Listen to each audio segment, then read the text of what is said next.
Natasha tweeted and was just saying a bunch about pride and how proud she was of this team. Have you kind of had similar emotions the last couple of days, and how do you balance that with a very painful ending? In the BA and WW, no one anticipated it. A player who battled to remain on the team for her first 2 seasons, questioning every shot she made and secretly fearing that her release date was today. Then, practically overnight, everything was different.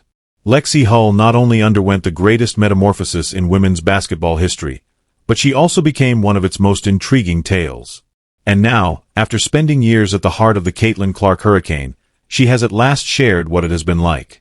The actual one, not the polished media version. And no one really anticipated what she disclosed. You need to know where Lexie Hull was prior to Caitlin Clark ever entering Gainbridge Fieldhouse before any of this makes sense. The Indiana Fever selected Hull with the 6th overall pick in the 2022 draft. That sounds like a dream on paper. Overall, 6th place. Top 10 choices. In her final year, this Stanford alumnus won a national championship, 3 All-Pac, 12 selections, the Class Award, and the Elite 90 Award for academic and athletic performance. This was meant to be the beginning. Rather, it became a grind that was largely imperceptible to the outside world. Due to the unfavorable Fever during those early years, it wasn't quite as good. They were among the weakest clubs in the league since they alternated between losing seasons and missing the playoffs completely. However, Hull put her in a predicament that no young athlete wants to be in. She had to struggle constantly to remain on the squad. Each and every night mattered. Every object had an ill meaning. She was aware of her fearful behavior. She scored fewer than 5 points per game on average over her first 2 seasons. Despite playing for more than 20 minutes every night in her second year, she only scored 4 points. 6 points. The numbers are correct. Hull would finally figure out what was holding her back. She was one of the few athletes who was willing to discuss their early years in an honest manner. When I first started, it looked like they had to go in if I shot because if I didn't, I might be benched or cut. Go back and read that, she told Glamour magazine. A Stanford graduate, a top 10 draft pick, and a person with exceptional qualifications are sleeping awake worrying that one poor shot could end her career. That was the reality of being on a losing team with nothing to ease the pain. She realized how nerve-wracking those early years had been.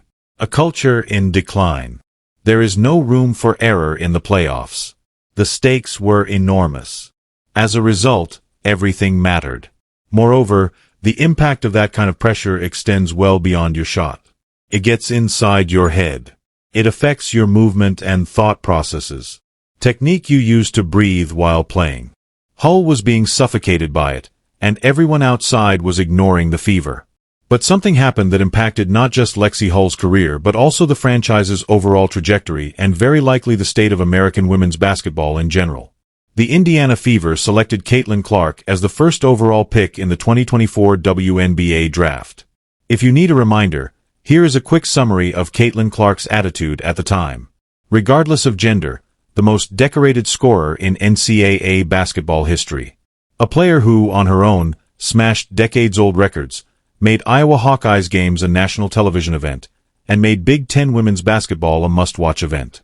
The WNBA as a whole was about to discover whether the excitement surrounding her, which had never been seen for a women's basketball player before, was real. It was sincere. Her first season's record-breaking fan and output solidified her position as the league's most important player. Suddenly, the Indiana Fever became the WNBA's most watched, talked about, contentious, and well-known team. Everywhere they went, there was a media frenzy, sold-out audiences, and national broadcasts.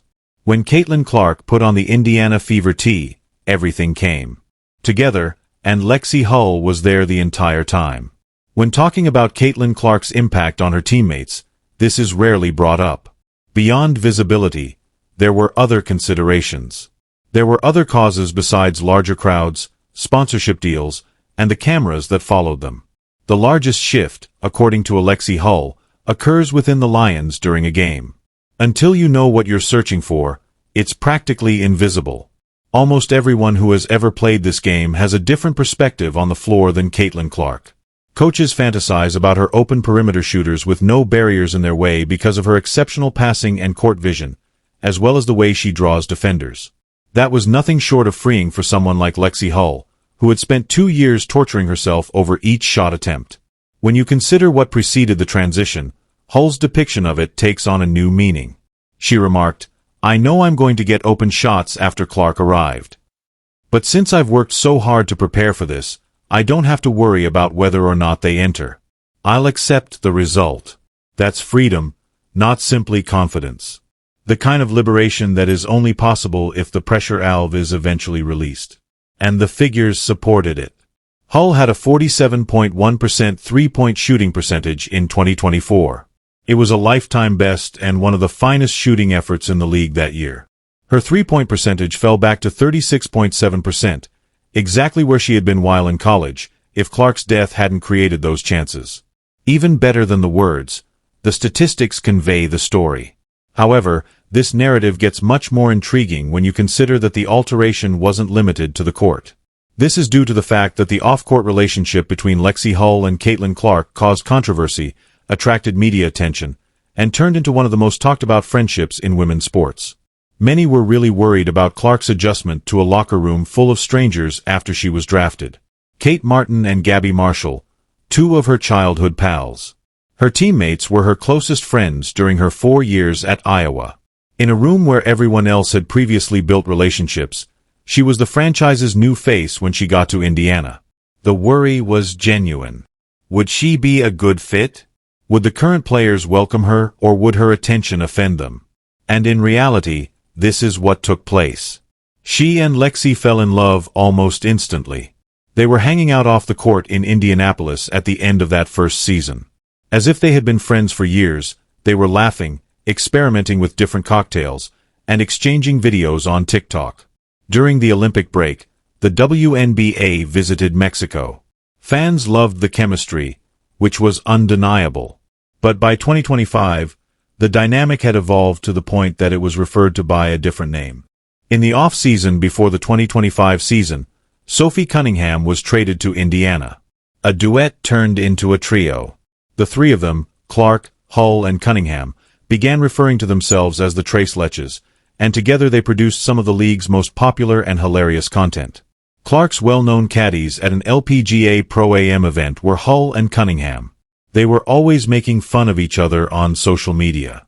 "We are so back," Clark commented on Instagram after sharing pictures from Fever Media Day.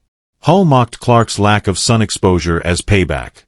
He told People magazine in one of the more amusing remarks of the off-season that Clark may benefit from having a little sun.